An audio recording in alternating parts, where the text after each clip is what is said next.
லக்ஷ்மீநாதசமாரம்பாம் நாதயாமுனமத்தியமாம் அஸ்மதாச்சாரியபரியந்தாம் வந்தே குரு பரம்பராம். மார்கழி மாதம் கடைசி நாள் போகி பண்டிகை திருநாள். அதாவது இது மகர சங்கிரமணம் என்று சொல்லக்கூடிய அந்த பொங்கல் பண்டிகையைச் சேர்ந்த ஒரு பண்டிகை நாள். இது தை மாதம் 1ஆம் தேதி மகர சங்கிரமணம் அப்படின்னு சொல்கிறது உண்டு. சங்கிரமணம் அப்படின்னா ஒரு இடத்துலேருந்து வேறு இடத்துக்கு போதல் அப்படின்னு அர்த்தம். சூரியனானவன் அதுக்கு முன்னாடி இருந்த அந்த தனுர் ராசியை விட்டுவிட்டு அங்கிருந்து மகர ராசியில் பிரவேசிக்கிறார். அதனால் இதுக்கு மகர சங்கிரமணம் என்பதாக பெயர். அது ஏன் விசேஷமாக கொண்டாடணும் அப்படின்னு கேட்டால், அது ஒரு வருஷத்தினுடைய ஆரம்பம் போல. ஒரு வருஷத்தை நம்ம ரெண்டாக பிரித்தோன்னு வச்சுக்கோங்க. தட்சிணாயனம் உத்தராயணம்னு சாஸ்திரம் பிரித்து காண்பிக்கிறது. அதில் உத்தராயணத்தினுடைய ஆரம்பம் இந்த தை மாதம் அப்படிங்கிறது. உத்தராயணங்கிறது எப்போவுமே ரொம்ப ரொம்ப விசேஷமானது தட்சிணாயணத்தை காட்டிலும். ஏன்னா நல்ல காரியங்கள், மங்கள காரியங்கள், சுப காரியங்கள் எல்லாம் உத்தராயணத்தில் பண்ணணும் அப்படின்னு சாஸ்திரம் இருக்குது. உபநயனம், விவாகம் இதெல்லாம் உத்தராயணத்தில் தான் ரொம்ப விசேஷமாக பண்ணனா அது விசேஷம் அப்படின்னு சொல்லியிருக்கு. கோயிலில் பிரம்மோற்சவங்கள்லாம் கூட தட்சிணாயணத்தில் ரொம்ப பண்ண மாட்டால். உத்தராயணத்தில் தை மாதம் அல்லது சித்திரை மாதம் அல்லது வைகாசி மாதம் அல்லது ஆனி மாதம் இப்படியெல்லாம் தான் உற்சவங்கள்லாம் பண்ணுவா.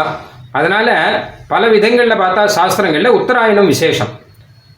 அதாவது சூரியன் பகவான் என்ன பண்ணுறான்னு கேட்டான்னா, கிழக்கிலே உதித்து மேற்கிலே அஸ்தமனம் ஆகும்போது ஒரு 6 மாதம் மெதுவாக அப்படியே தெற்கு பக்கம் நகர்ந்துருக்கான். அதுக்கு தட்சிணாயனம் அப்படின்னு பெயர். இன்னொரு 6 மாதம் வடக்கு பக்கம் நகர்ந்துருக்கான். அதற்கு உத்தராயணம் அப்படின்னு பெயர். அப்படி சூரியன் வடக்கு பக்கம் இருக்கும்போது நமக்கு பல விதத்தில் நல்லதான்.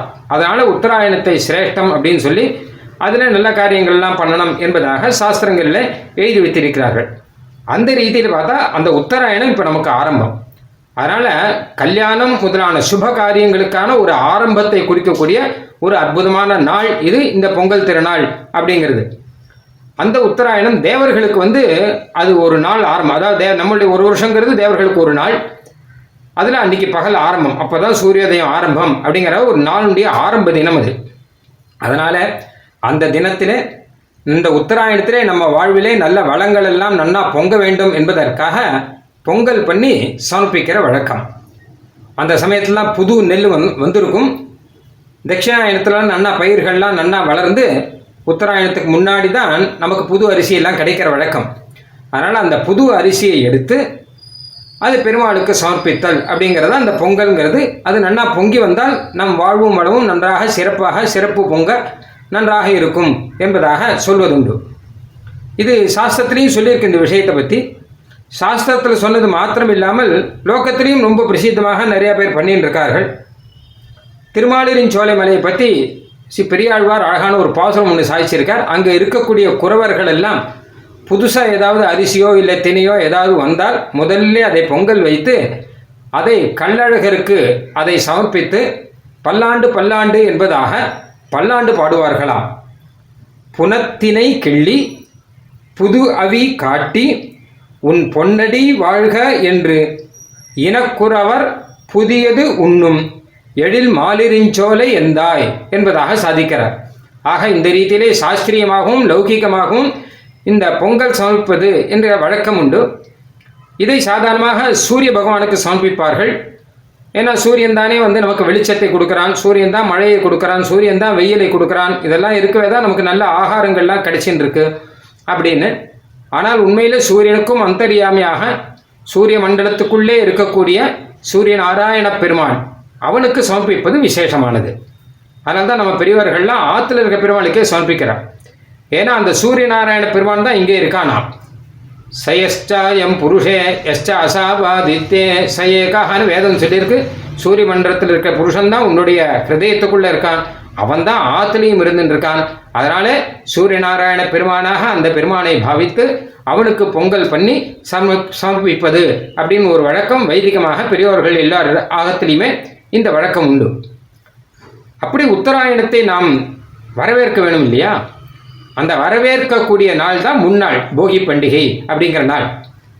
நாளை நல்ல ஆச்சரியமான நாள், உத்தராயண நாள் வரப்போகிறது. அதற்காக இன்றைய தினத்திலே போகி பண்டிகை அன்னைக்கு நம் ஆற்றுல இருக்கக்கூடிய குப்பை கூலங்கள் எல்லாத்தையும் ஒழிச்சிடணும். எல்லாத்தையும் நிறைய அழுக்கெல்லாம் சேர்ந்துருக்கும். அங்கங்கே ஒட்டடையெல்லாம் அடித்து முடிஞ்சால் சுண்ணாம்பெல்லாம் அடித்து ஆற்ற சுத்தமாக வைக்கணும். இல்லை சுப காரியங்கள் எல்லாம் நம்ம ஆற்றுல நடக்கிறோன்னா அதுக்கு ஏற்ற மாதிரி ஆகம் இருக்கணும் இல்லையோ. அதனால் அதுக்கேற்ற மாதிரி குப்பை கூடங்களில் எல்லாத்தையும் ஒழிச்சுடணும். ஒட்டடையெல்லாம் அடிக்கணும். முடிஞ்சால் வெள்ளை அடிக்கணும். பகவானுக்காகவும் சுப காரியங்களுக்கும் ஏற்றதாக நம்ம கிரகத்தை ஆக்கிக்கொள்ள வேணும். அது மாதிரி வாசல் எல்லாம் நல்லா பெருக்கி கோலம் எல்லாம் போடணும். அது மட்டும் இல்லாமல் நம்ம மனசுலேயே இருக்கக்கூடிய குப்பை கூடங்கள்லாம் ஒழிச்சிடணும். என்ன சண்டை காபம் கோபம் தாபம் என்னென்ன இருக்கோ எல்லாத்தையும் ஒழிச்சுட்டு சத்விஷயங்களை பேசி நல்ல கல்யாணங்கள்லாம் பேசி முடிக்க வேண்டிய நாள், எல்லாரும் சந்தோஷமாக இருக்க வேண்டிய சமயம் வரப்போகிறது.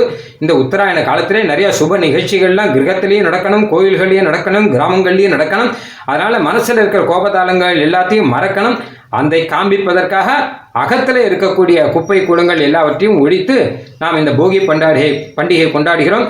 அதாவது உத்தராயணத்தை நாம் வரவேற்கணும். எப்போவுமே ஒரு பண்டிகை கொண்டாடுறதை காட்டிலும் அந்த பண்டிகையை வரவேற்கிறோம், அந்த பண்டிகைக்கு முன்னாடி இருக்கிறதுலே அதுதான் ரொம்ப ஆனந்தமானது. அந்த ரீதியிலே இந்த போகி பண்டிகைங்கிறது உத்தராயணத்தை வரவேற்பதற்காக நாம் செய்யக்கூடிய ஒரு பண்டிகை நாளாக இருக்குது. அது மட்டும் இல்லாமல் இது மார்கழி மாதத்துடைய கடைசி நாள் போகி பண்டிகை. இன்னைக்கு மார்கழி மாதம் 30 நாளும் திருப்பாவை மாதமாக நாம் கொண்டாடி இருக்கோம். நாச்சியார் நமக்கு திருப்பாவை அருளி செய்திருக்கிறார். திருப்பாவைக்காக எம்பெருமானுக்கு திருவாராதனம், நாம கீர்த்தனங்கள், விரதங்கள், உற்சவங்கள் இது எல்லாம் 30 நாளும் நடந்திருக்கு. அதுக்கு ஒரு முடிவு, அந்த முடிவை குறிக்கக்கூடிய நாள் இந்த போகி பண்டிகை அப்படிங்கிற நாள். அதனால் என்ன பண்ணுவாங்க கேட்டால், அன்னைக்கு ஆண்டாள் திருக்கல்யாணம், சூடி கொடுத்த நாச்சியாரான ஆண்டாள் திருப்பாவை அப்படின்னு 30 நாளும் பாடி கடைசியில் ஸ்ரீரங்கம் ஸ்ரீ ரங்கநாதனை விவாகம் செய்து கொண்டார் என்பதாகத்தானே சம்பிரதாயம் இருக்குது. மானசமான விவாகம் செய்து கொண்டார்னு. ஆண்டாளே என்ன பிரார்த்திக்கிறார் அப்படின்னா, எற்றைக்கும் 7 பிறவிக்கும் உந்தன்னோடு உற்றோமே யாவோம். இந்த பிறவியில் உன்னோடு சேர்ந்து நான் வாழ்க்கை நடத்தணும். பெருமானே, உன்னோட கோவிந்தா சிற்றஞ்சிறுகாலே வந்து உன்னை சேவித்து உன் பொற்றாமரை அடியே போற்றும் பொருள்கேளாய் என்பதாக ஆரம்பித்து, கோவிந்தா இந்த ஜென்மம் முழுக்க உன்னோடு சேர்ந்து நான் குடும்பம் நடத்தணும். இந்த ஜென்மம் மாத்திரமில்லை, இன்னும் 7 ஜென்மம் எடுத்தாலும் உன்னோடு சேர்ந்தே நான் குடும்பம் நடத்த வேணும். உனக்காகவே நான் எல்லாத்தையும் சமர்ப்பிக்க வேணும். அப்படி குடும்பம் நடத்தும்படியாக நீ அனுகிரகம் பண்ணணும் என்பதைத்தான் இந்த மார்கழி மாதம் 30 நாளும் பிரார்த்தனையாக நாச்சியார் வைக்கிறார். அது நாச்சியாருக்கு சபலமாயிற்று. கோவிந்தன் நாச்சியாரை ஏற்றுக்கொண்டான். அதை காண்பிக்கும் முகமாக இந்த போகி பண்டிகை இன்னைக்கு ஆண்டாள் திருக்கல்யாண உற்சவம் அப்படின்னு பண்ணுற வழக்கம். கோயில்கள்லாம் திருக்கல்யாண உற்சவம் ஆச்சரியமாக நடக்கும். அதனால் கோயிலே போய் பெரியோர்கள்லாம் கலந்து கொள்வார்கள். அப்படி இல்லாட்டா கூட ஆற்றுல பெருமாளுக்கு அன்றைக்கி திருக்கல்யாணமாக பாவித்து முதல்ல என்ன பண்ணணும் கேட்டால் திருப்பாவை சொல்லணும். அன்றைக்கி தனுர்மாச ஆராதனம் பண்ணணும்.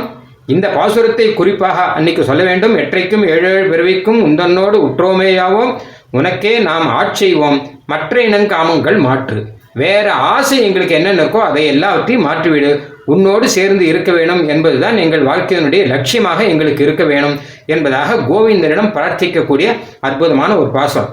அதை பிரார்த்தித்தால் கண்ணனோடு கல்யாணம் பண்ணிடு, கண்ணனோடு எல்லாருமே புருஷர்கள் ஸ்திரீகள் உட்பட எல்லாரும் குடும்பம் நடத்தணும் என்பதை காண்பிப்பது இந்த ஆண்டாள் திருக்கல்யாண வைபவம் அப்படிங்கிற வைபவம். அதனாலே கல்யாண தினம் போல அன்னைக்கு பருப்பு திருக்கண்ணமது கல்யாணத்துக்கு என்னென்ன பண்ணுவார்களோ எல்லாம் பண்ணி அதையும் பெருமாளுக்கு சமர்ப்பித்து நாமும் கல்யாணமாகவே அதை கொண்டாட வேண்டும். அப்பொழுது இதையே இந்த பாசுரத்தையே நாம் சொல்லி கொண்டு இருக்க வேண்டும் என்பதாகவும் அதை ஆச்சரியமாக ஏற்பாடு செய்திருக்கிறார்கள். அந்த ரீதியிலே 2 விதமாக பொங்கல் பண்டிகைக்கு முன்னாள் என்கிற ரீதியிலும் அந்த மார்கழி மாச திருப்பாவை நோன்புக்கு கடைசி நாள் என்கிற ரீதியிலும் 2 விதத்திலுமாக ஒரு சிறந்த பண்டிகையாக இந்த போகி பண்டிகை இருக்கிறது. இதிலே நாம் குறிப்பாக கண்ணனிடம் பிரார்த்தித்துக் கொள்வோம். எங்கள் வாழ்வு முழுவதும் கண்ணனோடையே அமைய வேண்டும். இன்னும் எத்தனை ஜென்மம் எடுத்தாலும் இல்லை ஜென்மமே இல்லாமல் எங்களுக்கு சீவை கொண்ட லோகத்தை நீ அருள் செய்தாலும் உன்னோடு கூட எங்களுடைய வாழ்க்கை ஆச்சரியமாக அமைய வேண்டும் என்பதாக கண்ணனை பிரார்த்திக்கக்கூடிய உத்தமமான நாளாகும்.